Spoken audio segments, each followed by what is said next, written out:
Енді біз басында айттық қой, 20% дауыс аламыз деп. Сол мақсатты ұстанып тұрмыз.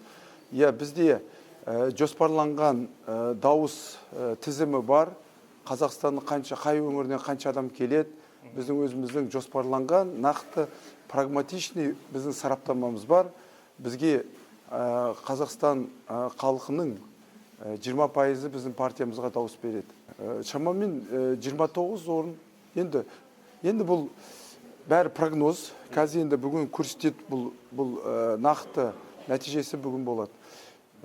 Біз енді төртінші дебат өткен кезде халықпен біздің бұл айтқанда партиямыз бен халықтың арасында бір үлкен байланыс болды, өте мықты.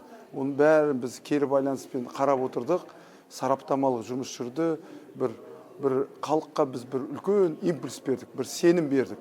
Міне бүгін олардың бәрі келеді бүгін.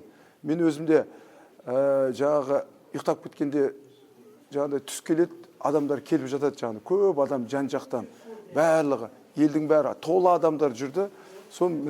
Сол бүгін болады, біздің партиямызға дауыс береді.